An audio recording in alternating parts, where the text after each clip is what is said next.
은혜라는 책이 있습니다. 굉장히 기독교 격의 반향을 일으켰던 아주 좋은 책인데요. 이 마지막 부분에 이런 예화가 나옵니다. 오래전 1988년에 영국의 웸블리 스타디움이라는 곳이 있는데 여기서 큰 공연이 있었습니다. 당시 공연은 남아공의 변화를 축하하기 위한 모임이었다고 합니다. 대부분 락밴드 음악으로 진행된 공연인데 무슨 이유에서인지 제작진은 오페라 가수 제시 노만을 마지막 순서로 짜놓았습니다. 광란의 음악이 절정에 달하고 이제 마지막으로 제시 노만의 차례가 되었습니다. 물결치는 아프리카 전통 옷을 입은 흑인 여인 제시 노만이 무대 위로 걸어갑니다. 악단도 없습니다. 악기도 없습니다. 분위기가 갑자기 가라앉아 버립니다. 누군가가 불쾌하면서 다른 음악을 좀 듣자고 외쳐대고 있었습니다. 그 순간 제시 노만은 아카펠라로 천천히 노래를 부르기 시작했습니다. 나 같은 죄인 살리신 주 은혜에 놀라와 잃었던 생명 찾았고 광명을 얻었네. 제가 노래를 불러줘야 되는데 자신이 없어서 가사를 불러드립니다. 잔잔히 흐르는 그의 노래가 울려 퍼지자 그날 밤에 놀라운 광경이 벌어집니다. 목이 터져라 외치던 간중들이 노만이 부르는 은혜의 그 아리아 앞에 돌연 침묵에 잠겨버립니다. 큰 제약에서 건지신 주 은혜에 고마워. 노래가 2절에 이르자 군중들은 완전히 이 노만의 소나기에 사로잡히게 됩니다. 3절을 부를 때는 팬들은 기억 속에서 거의 잊혀진 가사를 더듬어가면서 따라 부르기를 시작합니다. 이제껏 내가 산 것도 주님의 은혜요. 그리고 4절에 이르자 모두가 다 그 자리에 기립해서 일어나 하늘을 바라보면서 거기서 우리 영혼이 주님의 은혜로 해처럼 밝게 살면서 주 찬양하리라. 그렇게 감동적으로 함께 찬양하면서 그날의 공연에 막이 내려졌습니다. 나중에 이 제시 노만은 그날 그 순간 무슨 권능이 임했는지 모르겠다라고 자신도 아주 상기되면서 고백했던 것을 보게 되었습니다. 하지만 이 필립 얀시는 당시의 이 광경을 이렇게 결론을 맺었습니다. 세상은 은혜에 목말라 있다. 은혜가 임할 때 세상은 그 앞에서 침묵한다. 이것은 제시 노만의 찬양이 너무도 은혜로웠기 때문이기도 하지만 사람들이 자기 자신도 모르게 그 은혜에 대한 갈망함이 있었다는 거죠. 그리고 그 찬양 속에 은혜가 부어지니까 그 은혜 앞에서 아무도 소리 낼 수 없이 침묵할 수밖에 없었다는 것입니다. 2015년 엊그제 시작한 것 같죠. 시작된 지 얼마 되지 않았는데 벌써 마지막 주일 예배를 드리고 있습니다. 개인이나 또 가정이나 교회에 참 많은 사건들이 지나간 것 같아요. 분명한 것은 여기까지 우리가 올 수 있었던 것은 다 하나님의 은혜인 줄 믿습니다. 모든 것이 다 하나님의 은혜인 것입니다.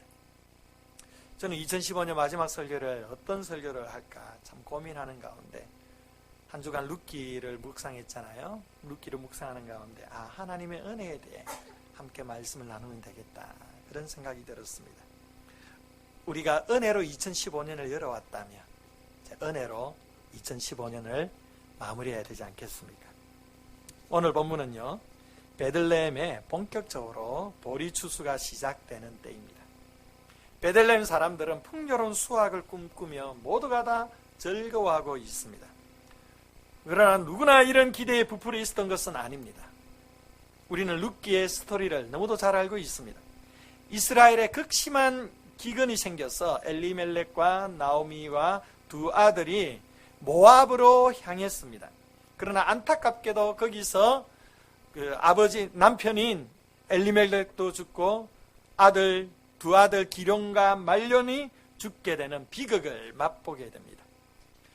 결국 나오미와 룻만이 텅 빈 삶을 가지고 이스라엘로 돌아오게 됩니다. 이스라엘로 돌아온 그 시점이 바로 모든 기근에서 벗어나 풍년을 맞이했던 시기였던 것입니다. 성경 룻기 1장 6절에 보면 여호와께서 양식을 주셨으므로 풍요를 누리게 되었다라고 기록해 줍니다. 그리고 그 풍요로움을 이스라엘 백성들이 지금 즐기고 있는 겁니다. 문제는 이 나오미와 룻에게는 이 풍요로움이 남 얘기라는 겁니다. 이제 막 모압 땅에서 돌아왔기 때문에 밭도 상실해버렸어요. 농사를 지어놓은 것도 없습니다. 더욱이 남편도 없고 자식도 없는 가난한 과부 둘만 있습니다. 우리의 주인공 이 두 사람은 풍요로운 이 세상 속에 텅 비어있는 빈곤을 느끼고 있는 것입니다. 그러나 우리는 이 드라마가 그냥 이렇게 텅 빈 채로 끝나지 않음을 잘 알고 있습니다. 하나님께서 텅 빈 이들의 인생을 구원하여 주십니다. 오늘 본문에서 하나님의 예비하신 은혜를 통해 그 구원의 서막이 열려지고 있습니다. 1절 말씀에 보아스라는 사람이 등장을 합니다. 그는 엘리멜렉, 그러니까 나오미의 남편의 친족이라고 소개를 하고요. 또한 유력한 자로 소개를 해줍니다. 이 유력한이라는 단어는 히브리어로 카일입니다. 이 카일은 좀 유력하다는 표현보다는 탁월하다는 표현이 더 정확한 표현입니다. 돈이 많았기 때문에 탁월한 것이 아니고요. 이 보아스는 여러 면에서 탁월했던 남자라는 것입니다. 재미난 것은 룻기 3장 11절에 가면 보아스가 룻을 가리켜 현숙한 여인으로 칭해주고 있습니다. 잠언 31장에 나오는 현숙한 여인을 표현하죠. 누가 현숙한 여인을 찾아 얻겠느냐? 그 값은 진주보다 더하니라. 이 한글로 보면 유력한 남자와 현숙한 여인, 별로 연결고리를 찾기가 힘듭니다. 그러나 히브리어 원문으로는 둘 다 카일입니다. 그러니까 이 보아스도 탁월한 남자일 뿐만 아니라 룻도 탁월한 여자라는 겁니다. 이 탁월한 남자와 탁월한 여자가 만나면 어떻게 해야 됩니까? 당연히 결혼해야 되죠. 결혼. 탁월한 사람들끼리 만나서 결혼하면 얼마나 탁월한 가정이 될 수 있겠습니까? 여러분들도 탁월한 남자와 탁월한 여인들을 만나셨죠? 지금 분위기가 좀 심각해지긴 하는데, 이 둘이 운명처럼 만나는 사건을 오늘 본문에서 기록해 줍니다. 그런데 이 둘은 이런 만남을 전혀 예상치 못하고 있습니다. 성경 기자와 우리들만 알고 있는 일입니다. 그러면 이 두 사람이 어떻게 만나게 됩니까? 3절 말씀 한번 볼까요? 3절에 보면 룻이 가서 베는 자를 따라 밭에서 이삭을 줍는데 우연히 엘리멜렉의 친족 보아스에게 속한 밭에 이르렀더라. 여기 우연이라는 단어가 등장합니다.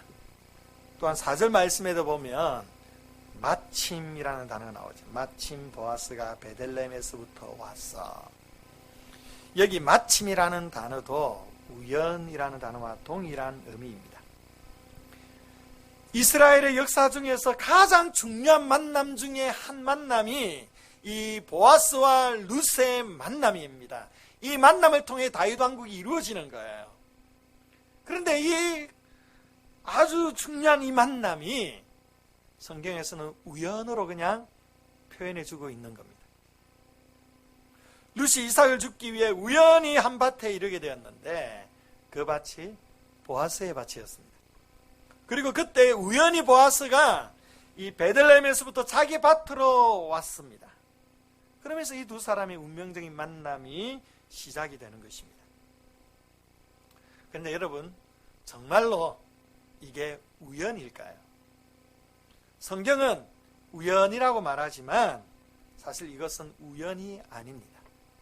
우리는 이것을 가리켜 하나님의 섭리라고 말을 합니다.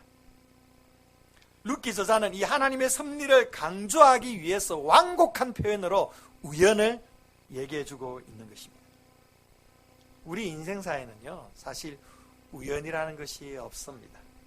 모두가 다 하나님의 섭리 속에 있습니다. 섭리가 무엇입니까? 섭리라는 것은 하나님께서 당신이 창조하신 세계에 그의 백성들을 보존하시고 돌보시고 통치하신다라는 뜻입니다. 하나님께서 창조하신 이 세상, 그리고 하나님의 백성들을 보존하시는 것입니다. 그리고 돌보아 주시는 것이고요, 통치해 주시는 것입니다. 이것을 가리켜 섭리라고 말합니다. 룻기서는 다른 성경과는 달리 하나님의 활동이 표면적으로 드러나지가 않습니다. 하나님이 그의 백성들에게 기적적인 방식으로 간섭하시거나 말씀하시는 것이 없습니다. 하늘에서 음성이 들리는 것도 아니었습니다. 열왕기상에 나오는 선지자 생도의 과부처럼 어떤 이적이 나타나서 그들의 필요를 채워주는 것도 없습니다. 그리고 여기에 나오는 등장인물들도 그들이 적극적으로 하나님의 기적을 구하고 하나님의 돌보심을 구하는 그런 흔적조차도 없습니다. 하나님은 배후에 철저하게 감추어져 있습니다. 그러나 이것이 하나님이 이들을 떠나셨거나 침묵을 하거나 모른 척 한다는 것을 뜻하지는 않는 것입니다. 이러한 침묵 속에서도 하나님은 일하시고 계십니다. 우리 삶도 마찬가지입니다.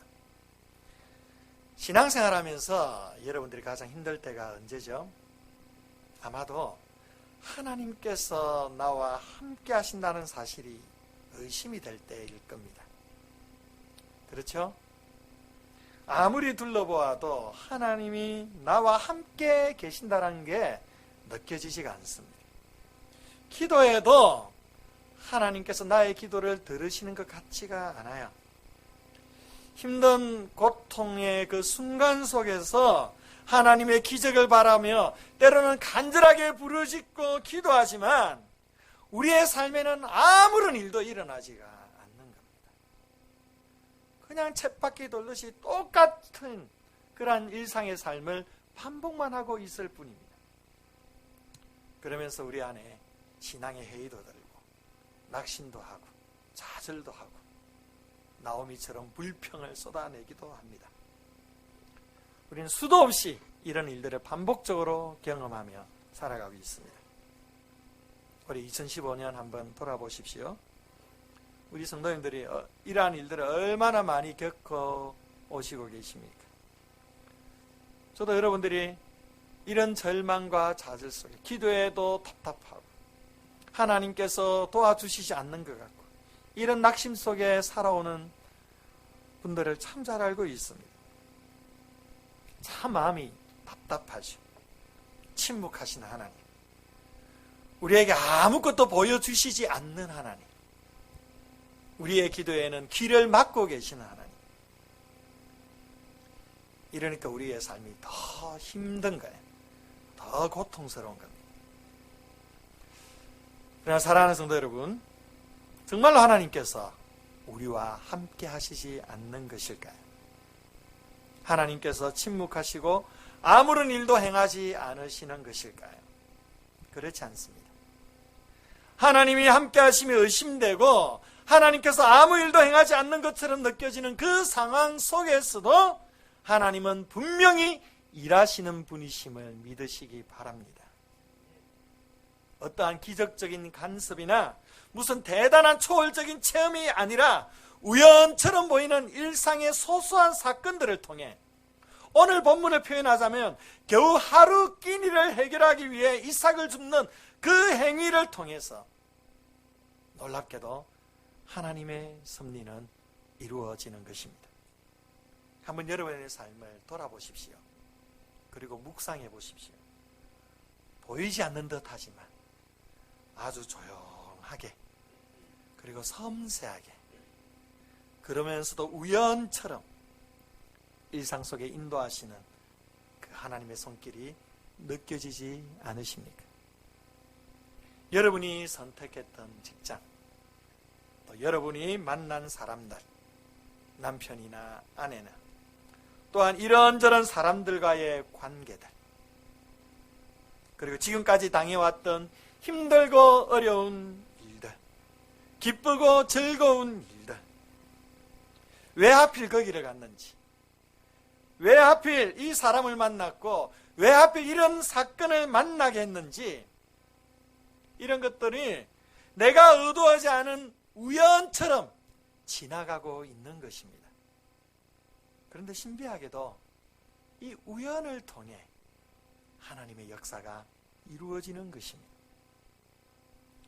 1998년 3월에 저는 서빙고에 있는 온누리교회 지학식당에 우연히 지나치는 한 여인을 보았고, 그 여인은 지금 저와 같이 살고 있습니다.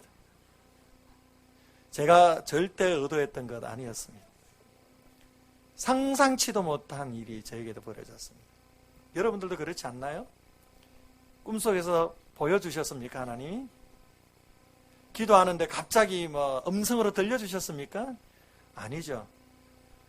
그냥 누가 한번 선발하고 해서 보기 드시는 거 억지로 그냥 갔다가 그냥 만난 그 만남이 지금 같이 함께하고 있지 않습니까? 하나님의 역사는 이렇게 이루어지는 거예요. 생수계 여러분들이 온 스토리들을 다 달라요. 보면 비슷하면서도 다른 부분들이, 그냥 지나가다가 교회가 딱 있길래 저 교회 좋겠다 이래서 온 분도 있고, 거리 청소하는 사람 보고 나도 청소하고 싶다 이래서 하고, 거기에 특별한 하나님의 역사가 있는 게 아니에요. 하나님이 말씀해 주시고 꿈에 보여주시고 기적적으로 그렇게 하시지 않으셨어요. 그냥 우연한 기회 속에 우연한 그 선택을 통해 우리는 이 자리에 있고 또 사람을 만나고 삶을 살아가는 겁니다. 그 과정 속에 신비하게도 하나님의 역사가 이루어지는 겁니다. 사랑하는 성도 여러분, 하나님께서 지금 여러분을 돌보십니다. 여러분에게 드라마틱한 역사가 보이지 않고 여러분이 바라는 하나님의 기적을 보지 못한다 할지라도 하나님께서는 여전히 우리의 삶 가운데 일하시고 계심을 믿으시기 바랍니다. 그런데요, 우리는 이 섭리에 대해서 한 가지 오해하는 경우가 있습니다. 그게 뭐냐면 우리의 자유의지가 하나님의 섭리로 말미암아 심각하게 제한을 받는다 생각을 하는 겁니다. 마치 로봇처럼 하나님께서 하나님의 고집대로 우리를 완강하게 조정하고 계신다, 그런 느낌을 가질 때가 있습니다. 모든 것이 하나님의 계획 가운데 또 하나님의 섭리 가운데 이루어진다면 내가 계획하고 내가 결정하고 내가 주도적으로 행동하는 모든 일들이 도대체 무슨 의미가 있느냐라는 것입니다. 그러나 이것은 하나님의 섭리에 대한 심각한 오해입니다. 섭리는 절대 숙명론이 아닙니다.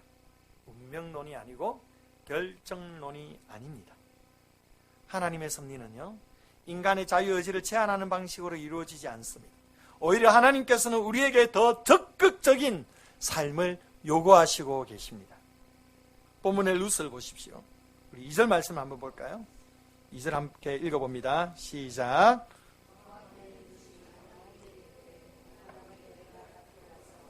내가 누구에게 은혜를 입으면 그를 따라서 이삭을 줍겠나이다 하니 나오미가 그에게 이르되 내 따라 갈지어다 하매. 추수할 밭도 없고 곡식도 없어 끼니를 걱정할 수밖에 없는 상황에서 이 룻은요 가만히 있지 않았습니다. 떨어진 이삭을 줍기 위해 나가겠다고 나오미에게 요청을 합니다. 룻의 이 결정은요 쉬운 결정이 아닙니다. 어쩌면 큰 모험이라고 할 수 있습니다. 왜 그러냐면 룻은 모압 여인입니다. 본문에 보시면 룻에게 사용하는 호칭이 룻이 아니에요. 본문에 보면 모압 여인, 모압 소녀, 이방 여인 이렇게 룻을 부릅니다. 룻이 유다 땅에서 기억되는 방식은 룻이 아니라 모압 여인, 이방 여인이었습니다. 이 유다 땅에서 여전히 낯선 이방인 취급을 받고 있는 겁니다. 이스라엘 공동체에 들어가지 못한 주변인이었기 때문에 법적인 보호를 받지 못하는 겁니다. 이런 상황에서 홀로 밭에 나가 이삭을 줍는다는 것 결코 쉬운 행동이 아닙니다. 성폭행의 위험이 도사리는 일입니다. 그럼에도 불구하고 룻은 어려운 현실을 극복하기 위해 자기 힘으로 할 수 있는 일에 적극적으로 뛰어들고 있는 것입니다. 룻만 그렇습니까? 보아스도 한번 보십시오. 룻을 발견한 보아스는 8절과 9절 말씀에 이렇게 룻에게 말해줍니다. 한번 읽어볼까요? 8절 9절 시작. 보아스가 룻에게 이르되 이삭을 주우러 다른 밭으로 가지 말며 여기서 떠나지 말고 나의 소녀들과 함께 있으라. 그들이 베는 밭을 보고 그들을 따르라. 내가 그 소년들에게 명령하여 너를 건드리지 말라 하였느니라. 목이 마르거든 그릇에 가서 소년들이 길어온 것을 마실지니라 하는지라. 여기 보면 보아스도 룻에게 최선의 호의를 베풀어 줍니다.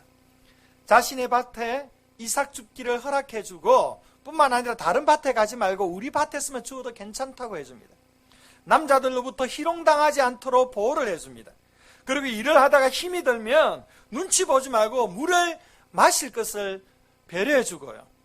오늘 본문 이후에 보면은 떡을 제공해 주고 풍족하게 제공해 줘서 그 떡을 집에 가져가게 하기도 합니다. 이것은 곧 보아스가 룻의 보호자가 되어 주고 있다라는 겁니다. 요즘 표현으로 보면 이 보아스는 상남자 중에 상남자예요. 이렇게 친절하고 호의를 베푸는 남자가 어디에 있겠습니까? 우리 남자분들 각성하셔야 됩니다. 룻은 이러한 보아스의 친절에 대해 어리둥절합니다. 룻이 예상하고 있는 그 예상에서 훨씬 뛰어넘는 친절입니다.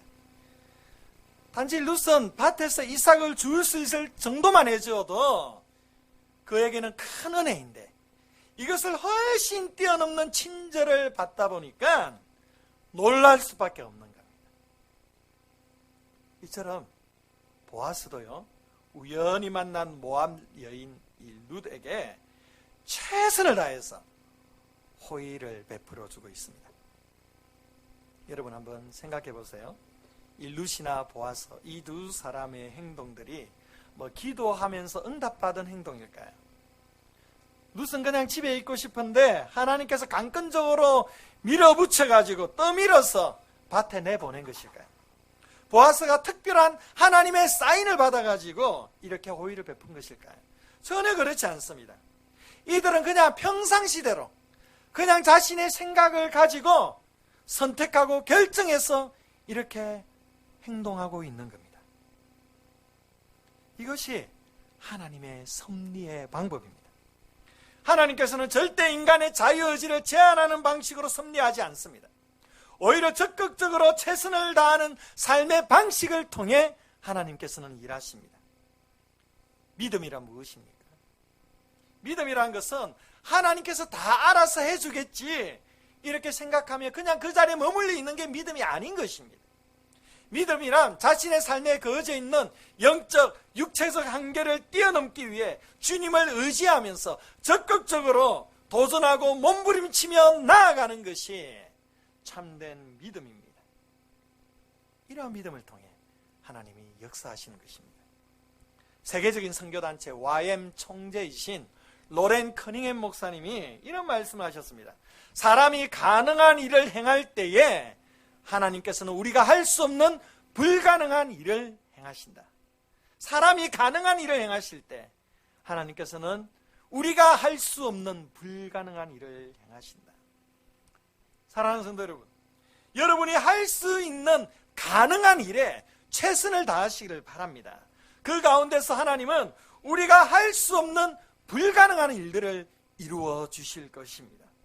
룻이 할 수 있는 자기가 할 수 있는 가능한 일이 무엇이었습니까? 밭에 나가 이삭을 줍는 것이었습니다. 보아스가 가능한 일이 무엇이었습니까? 룻에게 자신이 할 수 있는 최선을 다해 호의를 베풀어 주는 것이었습니다. 그러나 이들이 할 수 없는 것이 있습니다. 이 두 사람이 만나는 것입니다. 부부가 되는 것입니다. 이것은 하나님이 하셔야만 하는 일입니다. 룻과 보아스가 자신이 가능한 일을 행하였을 때 하나님께서는 불가능한 일을 예비하시고 이 두 사람을 인도하고 계시는 것입니다. 하나님의 섭리는요, 이렇게 인간의 최선과 하나님의 최선이 함께 만날 때에 이루어지는 것입니다. 이러한 점에서요, 우연의 기회는요, 오직 최선을 다하는 사람에게만 주어지는 축복입니다. 여러분, 때로는 하나님의 뜻이 보이지 않는다 할지라도 그 자리에 머물러 서 있지 마시기를 바랍니다. 그분의 뜻을 구하면서 또 다른 한편으로 여러분이 지금 할 수 있는 그 가능한 일에 최선을 다하시기를 바랍니다. 이러한 삶을 통하여 여러분을 향한 하나님의 섭리가 아름답게 이루어지게 될 것입니다. 지난 2015년 한 해 동안 얼마나 여러분들이 가능한 일에 최선을 다해 살아오셨습니까? 여러분들이 최선을 다하여 주님 앞에 눈물 뿌리며 몸부림치며 달려왔던 인생이라고 한다면 하나님께서 하나님의 귀한 때에 반드시 여러분 안에 불가능한 일을 행하여 주실 줄 믿습니다. 근데 중요한 것은요, 그 최선이 어떠한 최선이어야 하는 겁니다. 다 최선을 다해 살아가잖아요. 다 열심히 살아갑니다. 오늘날 열심히 안 살아가서 어떻게 되겠습니까? 그런데 하나님께서 우리에게 원하시는 그 최선은 어떤 최선일까요? 룻기서에 등장하는 모든 등장인물들은 각자가 주어진 삶에 최선을 다하며 살아가고 있습니다. 그리고 그 중심에는요, 헤세드, 인애 혹은 은혜라는 말입니다. 이 헤세드가 이들 마음 가운데, 이들 최선 가운데 흘러가고 있습니다. 이 헤세드가 룻기 전체 내용의 핵심 단어입니다. 놀라운 것은 이 헤세드가 바로 기독교를 가장 대표하는 단어라는 사실입니다. C.S. 루이스는 기독교를 한 단어로 정리하면서 은혜라고 정의를 했습니다.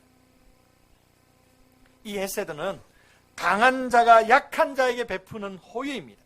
하나님께서 하나님의 백성들에게 베푸신 호의와 사랑을 말할 때 사용하는 단어가 이 헤세드입니다. 그리고 하나님의 백성들이 이 헤세드의 삶을 최선을 다해 실천하기를 원하시는 것입니다. 룻기 말씀에서 이 헤세드가 등장인물들 간의 관계 속에서 아름답게 흘러가고 있어요. 우선 하나님께서 이스라엘 백성들에게 기근으로 심각했던 그 땅 가운데 헤세드를 베푸심으로 양식을 주셨습니다. 그래서 풍년을 경험하게 하신 겁니다. 또한 며느리 룻이 시어머니인 나오미를 지극정성으로 섬기면서 시어머니 나오미에게 헤세드를 베풀었습니다. 또한 나오미 또한 어떻습니까? 룻을 언약의 공동체, 이스라엘 공동체 안에 오게 함으로 헤세드를 베풀어 주었습니다. 그리고 오늘 본문에서 보아스는 이스라엘 공동체 주변에 머물 수밖에 없는 이방 여인 룻에게 헤세드를 베풀고 있습니다. 헤세드가 충만한 성경, 또 헤세드가 충만한 공동체의 모습, 이게 룻기 말씀입니다. 놀라운 것은 이 은혜의 스토리의 배경은 어떤 시대일까요? 사사시대입니다. 사사시대는요, 은혜가 없는 시대입니다. 모두가 각자 옳은 소견대로 행하는 자기 중심적인 시대가 이 사사시대입니다. 그 결과로 하나님을 거역하고 우상을 숭배하며 사람들을 쉽게 미워하고 죽이고 강포했던 시대가 바로 이 사사시대였습니다. 이 어두운 시대, 은혜가 없는 이 사사시대에 룻기는 은혜의 한 줄기의 빛을 그 시대 가운데 비추어 주고 있는 것입니다. 이것은 무엇을 의미하죠? 아무리 어두운 세상이라 할지라도 하나님의 은혜의 역사는 현장 가운데 그 역사 속에서 계속 흘러가고 있다라는 것입니다. 오늘날 우리가 살고 있는 세상도 이 사사시대처럼 은혜가 없는 세상입니다. 힘이 지배하고 있는 세상입니다. 돈이 지배하는 세상입니다. 약하고 힘없는 사람들이 살기에는 너무도 힘든 세상입니다. 얼마나 살기 힘들었으면 헬조선이라는 말이 나오겠습니까? 정말 지옥과 같은 삶을 사는 사람들이 많습니다. 사람들의 강포가 더욱 심해져서 도무지 사랑할 줄도 모르고 용서할 줄도 모릅니다. 내가 살려면 남을 죽여야 된다고 생각을 합니다. 은혜를 찾아볼 수 없는 세상, 사랑을 찾아볼 수 없는 세상, 우리는 이런 세상을 살아가고 있습니다. 그런데 놀라운 것은 이러한 세상 한가운데에 하나님께서 교회를 세우셨다라는 것입니다. 왜 교회를 세우셨을까요? 바로 이 교회를 통하여 이 세상에 하나님의 은혜가 지배하는 세상으로 만들어가기 위해서입니다. 그러하기 때문에 교회는 은혜의 파이프입니다. 은혜의 통로입니다. 교회 가운데 부어주시는 하나님의 은혜를 세상 가운데 흘러보낼 때에 이 세상은 은혜로운 세상으로 조금씩 변해가게 될 것입니다. 고든 맥도널드 목사님은 이런 의미심장한 말을 했습니다. 웬만한 일에는 세상도 교회 못지않거나 교회보다 낫다. 집을 지어주고 가난한 자를 먹여주고 아픈 사람을 고쳐주는 일은 굳이 그리스도인이 아니어도 할 수 있다. 그러나 세상이 못하는 일이 하나 있다. 세상은 은혜를 베풀 수 없다. 은혜는 하나님만이 베풀 수 있습니다. 은혜는 또한 하나님의 부름을 받은 하나님의 백성들만이 베풀 수 있는 특권입니다. 여러분, 교회는요, 이 은혜로 충만해야 합니다. 그리고 이 은혜를 세상 가운데 흘러 보내어야 합니다. 교회가 건물이 좋지 않아도 괜찮습니다. 이 지하에 있어도 괜찮아요. 건물이 협소해도 괜찮아요. 이번에 좋은 건물을 우리가 지었지만, 드리모를 지었지만, 저는 또 한편으로는 이런 고민도 있어요. 너무 환경이 좋다 보니까 우리가 더 이상 하나님을 찾지 않을까 봐. 그런 두려움도 사실 제 마음속에 있습니다. 그러나 이런 건물들이 좀 부족하면 불편할 뿐이지 없어도 괜찮아요. 돈 없어도 괜찮습니다. 돈이 없으면 조금 어렵겠지만 그래도 괜찮아요. 교회가 꼭 있어야 될까? 다른 것 없어도 꼭 있어야 될까? 그것은 바로 은혜입니다. 이 은혜가 교회를 교회되게 하는 것입니다. 그러면 은혜로운 교회 공동체는 어떻게 이루어지는 걸까요? 저와 여러분 한 사람 한 사람이 은혜의 사람이 되어야 합니다. 은혜로 충만한 한 사람 한 사람이 모여서 은혜로운 교회가 되는 거예요. 사랑하는 성도 여러분, 하나님의 은혜로부터 멀리 떠나 있지 마시기를 바랍니다. 여러분 어떤가요? 2015년 한 해 정리하면서 하나님의 은혜에 가까이 있습니까? 멀리 떨어져 있습니까? 여러분, 은혜의 거리가 가까워져야 됩니다. 은혜의 사람이 되셔야만 합니다. 그렇다면 어떤 사람에게 은혜가 임할까요? 먼저 은혜를 갈망하는 사람에게 은혜가 임합니다. 2절 말씀 중간에 보면요, 이런 말씀이 있어요. 내가 누구에게 은혜를 입으면 그를 따라서 이삭을 주겠나이다. 13절에도 보면 룻이 이르되 내 주여 내가 당신께 은혜 입기를 원하나이다. 룻은 이렇게 은혜를 아주 귀하게 여기고 간절하게 사모하는 여인이었습니다. 이렇게 은혜를 간절하게 갈망했기 때문에 그녀는 은혜를 경험할 수가 있었습니다. 사랑하는 성도 여러분, 은혜를 갈망하십니까? 은혜를 사모하십니까? 은혜를 간절히 구하고 있습니까? 간절히 갈망하고 소망하는 여러분에게 하나님께서 은혜를 부어주실 줄 믿습니다. 또 어떤 사람에게 은혜가 임하는가요? 바로 은혜를 베푸는 사람에게 은혜가 임합니다. 룻은 은혜를 갈망한 사람일 뿐만 아니라 실제로 은혜를 베푸는 삶을 살았습니다. 보아스가 룻에게 은혜를 베푼 이유가 무엇이었습니까? 우리 11절 12절 말씀을 보겠습니다. 11절 12절 함께 읽어봅니다. 시작.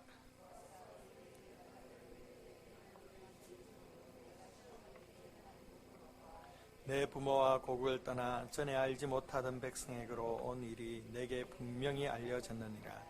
여호와께서 내게 행한 일에 보답하시기를 원하며 이스라엘 하나님 여호와께서 그의 날개 아래에 보호를 받으러 온 내게 온전한 상 주시기를 원하노라 하는지라. 룻은 보아스가 누구인지 모릅니다. 그러나 보아스는 룻에 대한 이야기를 이미 듣고 알고 있습니다. 보아스는 룻이 모압 땅을 떠나서 유다 땅에 들어오게 된 이유가 바로 시어머니에 대한 충성과 인애를 지키기 위한 것임을 잘 알고 있었습니다.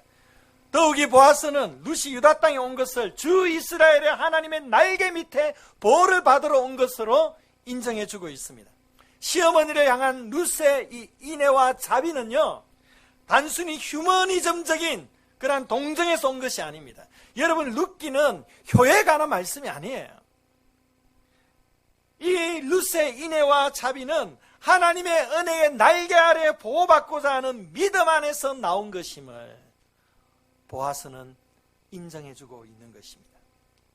이처럼 룻은 하나님의 은혜를 추구하면서 그 은혜를 베푸는 신실한 믿음의 여인이었습니다. 이러한 은혜의 삶을 살고 있는 룻에게 보아스 역시 룻이 기대하는 것 이상의 은혜를 베풀고 있는 것입니다.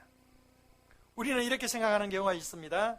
은혜란 값없이 주시는 하나님의 선물이기 때문에 우리의 행위와 공로에 상관없이 하나님께서 무조건적으로 우리에게 은혜를 주신다, 이렇게 생각하는 경우가 있습니다. 물론 우리의 구원에 있어서는 이것이 분명한 진리입니다. 우리의 구원을 위해서는 우리가 할 수 있는 건 아무것도 없어요. 그러나 무조건적인 은혜로 우리가 삶을 사는 것은 아닌 것입니다.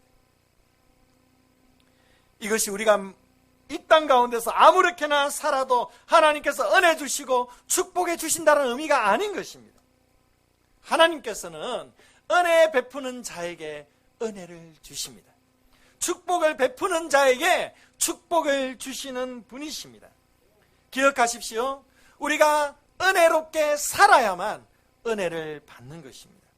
한번 따라합시다. 은혜롭게 살아야 은혜 받는다. 은혜롭게 살아야 은혜 받는다. 우리 옆에 분에게 한번 얘기해 줄까요? 은혜롭게 살아야 은혜 받습니다. 믿으십니까? 또한 본문을 통해 알 수 있는 것은요, 하나님께서는 은혜를 사람을 통하여 주신다는 겁니다. 보아스는 이러한 룻의 행위에 대해 하나님께서 보응해 주시고 상 주시기를 원한다라고 말하고 있습니다. 이 보아스의 고백처럼 하나님께서는 룻에게 보응을 해주시고 계십니다. 상을 주시고 계십니다. 누구를 통해서입니까? 바로 보아스 자신을 통해서입니다. 우리는 여기서 기억해야 합니다. 하나님의 은혜는 사람을 통해 온다는 사실입니다. 하나님은 사람을 은혜의 수단으로 사용하기를 기뻐하십니다. 저와 여러분 모두가 다 은혜의 수단으로 사용되어지는 은혜의 사람들 되시기를 축복합니다. 그럼 마지막으로 하나님의 은혜를 받은 사람이 누리는 결과가 무엇일까요? 13절 말씀입니다. 13절 함께 읽어봅니다. 시작. 나는 당신의 하녀 중에 하나와도 같이 못하오나 당신이 하녀를 위로하시고 마음을 기쁘게 하는 말씀을 하셨나이다 아니라. 이 13절 말씀을 세 번역에서는 너무 아름답게 표현을 했어요. 이 번역이 너무 좋은 것 같아요. 제가 읽어드릴게요. 룻이 대답하였다. 어른께서 이토록 잘 보살펴 주시니 몸둘 바를 모르겠습니다. 어른께서 거느리고 계신 여종들 축에도 끼지 못할 이 종을 이처럼 위로하여 주시니 보잘것없는 이 몸이 큰 용기를 얻습니다. 한글 성경은 기쁘게 하는 말씀하셨다 했는데 세 번역에는 큰 용기를 얻었습니다. 이게 더 정확한 표현입니다. 보아스를 통해 베푸시는 하나님의 은혜로 말미암아 룻의 그 마음속에 큰 위로가 찾아왔습니다. 큰 용기를 얻었습니다. 룻의 마음이 치유가 된 것입니다. 지금까지요, 룻은 너무도 힘겨운 삶을 살아왔어요. 남편은 죽고 고국을 떠나 아무도 모르는 낯선 이방 땅에 혼자 시어머니를 모시면서 살아야만 했습니다. 그 삶의 무게가 얼마나 무거웠겠습니까? 먹을 것이 없어서 남의 밭에 떨어져 있는 이삭을 주우러 가는 그 발걸음은 얼마나 무거운 발걸음이었겠습니까? 무엇보다도 아무것도 보장된 것이 없는 불확실한 미래로 인해 얼마나 마음에 불안함을 가지고 살았겠습니까? 홀로 지새우면서 눈물 흘려야 했던 그런 시간들이 이 룻에게 얼마나 많았겠습니까? 그런데 이제 이 보아스를 만나서 이러한 환대와 친절을 받자 하나님의 위로와 하나님의 이 큰 용기를 얻게 된 것입니다. 아마도 룻은 자신의 선택이 옳았다라는 것을, 자신의 선택에 하나님의 인도하심이 있었다는 것을 어렴풋이나마 깨달았을 것입니다. 이것이 그에게 큰 위로와 용기를 얻게 했습니다. 마음의 치유가 일어났습니다. 이처럼 하나님의 은혜는요, 우리에게 큰 위로와 큰 용기를 줍니다. 다시 일어설 수 있는 힘을 우리에게 허락하십니다. 어찌 보면 우리 또한 이 룻처럼요, 남의 밭에서 떨어지는 이삭을 주우면서 살아가고 있는지도 모릅니다. 남이 볼 때 내세울 것도 없고 자랑할 것도 없고 늘 미래를 걱정하고 자식 걱정하고 오늘 하루를 어떻게 살아갈까, 이번 한 달은 어떻게 살아가지, 늘 불안해하면서 밭에 떨어지는 이삭으로 연명하고 살아가고 있는지도 모릅니다. 각자 상황은 달라도 대부분의 인생은 어려움과 슬픔과 이러한 삶의 애증이 있기 마련입니다. 그렇다면 우리가 이 환경에 처할 때에 어디서 위로를 받고 어디서 용기를 얻을 수가 있겠습니까? 바로 하나님의 은혜의 날개 아래입니다. 이 하나님의 은혜의 날개 아래 나아오시기를 바랍니다. 이 은혜의 날개 아래서 우리는 하늘의 위로와 하늘의 큰 용기를 얻게 될 것입니다. 2015년 이제 5일밖에 안 남았습니다. 참 고생 많으셨어요. 이 한 해를 열심히 살아가시느라 정말 고생 많으셨습니다. 이제 이런 모든 수고들을 이 시간 주님 앞에 다 내어놓으시고 하나님의 은혜의 날개 아래 안기시기를 바랍니다. 그 은혜의 날개 아래서 하나님의 보호하심을 받아 이제 새롭게 다가오는 2016년을 힘차게 날아오르는 복된 삶이 되시기를 바랍니다. 히브리서 4장 16절 말씀에 그러므로 우리는 긍휼하심을 받고 때를 따라 돕는 은혜를 얻기 위하여 은혜의 보좌 앞에 담대히 나아갈 것이니라. 이 2015년 한 해 은혜의 보좌 앞에 담대히 달려가시면서 주님의 은혜의 날개 아래 온전히 안겨지는 복된 한 해로 마감하시기를 주의 이름으로 축복합니다.